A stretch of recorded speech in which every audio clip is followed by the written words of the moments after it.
শিলিগুড়ির মেয়র পদ থেকে পদত্যাগ করেছেন গৌতম দেব। জল্পনা চলছিল কিছুদিন ধরেই শিলিগুড়ির পুর কমিশনারকে ইতিমধ্যেই নিজের পদত্যাগ পত্র পাঠিয়ে দিয়েছেন গৌতম দেব।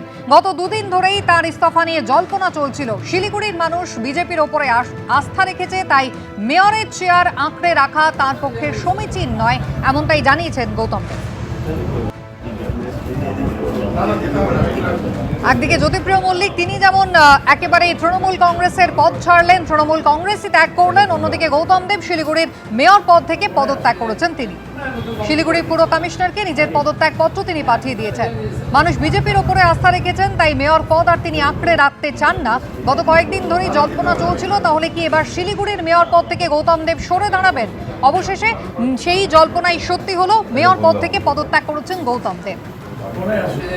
সনদ ঝা আমাদের প্রতিনিধি রয়েছেন আমাদের সঙ্গে। সনদটা কারণ হিসেবে কি জানালেন গৌতম দেব? একেবারে রাজনৈতিকভাবে পরাস্ত হয়েছেন এবং সেই কারণেই কি সরে দাঁড়াচ্ছেন, নাকি এর পেছনে অন্য কোনো কারণ রয়েছে? একদম কুসুমিতা, যেটা হচ্ছে যে গৌতম দেব নির্বাচনে হারার পরেই যেটা বলেছিলেন যে শিলিগুড়ির মানুষ তৃণমূলের উপর আস্থা রাখেনি, গৌতম দেবের উপর আস্থা রাখেনি, এবং এটা নিয়ে প্রশ্ন উঠেছিল যে হারার পরেও কেন ক্ষমতায় বসে আছেন গৌতম দেব। এবং তিনি তখন দাবি করেছিলেন যে তৃণমূল নেত্রী মমতা বন্দ্যোপাধ্যায় অনুমতির অপেক্ষায় রয়েছেন, তিনি বললেই তিনি পদত্যাগ করবেন। তবে ইতিমধ্যে কলকাতা গিয়েছিলেন, কলকাতা থেকে তিনি অনুমতি নিয়ে এসেছেন।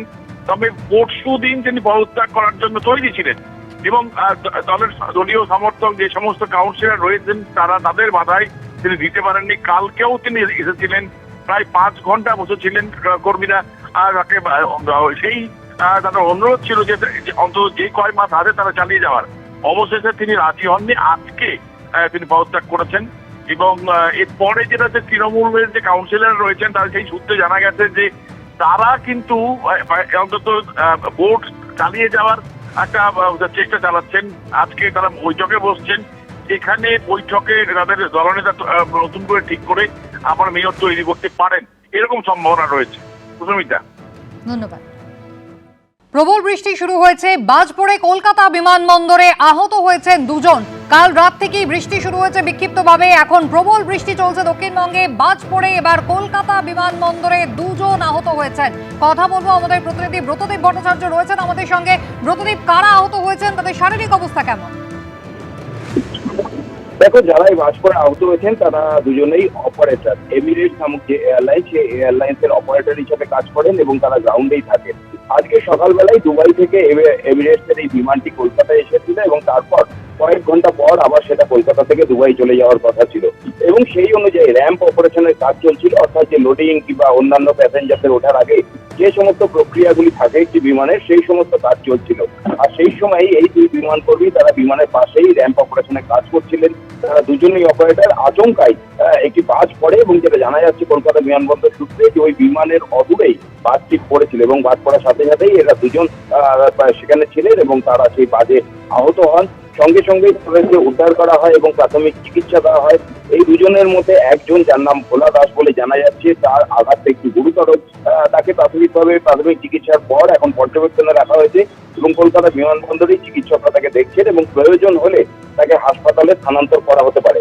অপর যিনি অপারেটর, তাকেও কিন্তু প্রাথমিক চিকিৎসা দেওয়া হয়েছে এবং পর্যবেক্ষণে রাখা হয়েছে। এবং দেখা হচ্ছে, যদিও যেটা জানা যাচ্ছে কলকাতা বিমানবন্দর সূত্রে, যে দ্বিতীয় যে অপারেটরের কথা বলা হচ্ছে তার আঘাত যথেষ্ট গুরুতর না হলেও প্রথম যার কথা বললাম ভোলা দাস, তার আঘাত গুরুতর রয়েছে। তাকে পর্যবেক্ষণে রাখার পর চিকিৎসকদের পরামর্শ অনুযায়ী তারপর তাকে কিন্তু হাসপাতালে স্থানান্তর করা হতে পারে। আরেকবার জানাই যে কলকাতা থেকে দুবাইগামী যে বিমান এমিরেটসের, সেই বিমানের যখন র্যাম্প অপারেশনের কাজ চলছিল সেই সময় 2 জন কর্মী তার গ্রাউন্ডেই ছিলেন, তারা অপারেটরের কাজ করেন। যারা কাজ করছিলেন সেই সময় বাজ পড়ে দুজনেই আহত হয়েছেন। ইতিমধ্যেই তাদেরকে প্রাথমিক চিকিৎসা দেওয়ার পরে পর্যবেক্ষণে রাখা হয়েছে। ব্রতদীপ, ধন্যবাদ। এবিপি আনন্দ, এগিয়ে থাকে, এগিয়ে রাখে।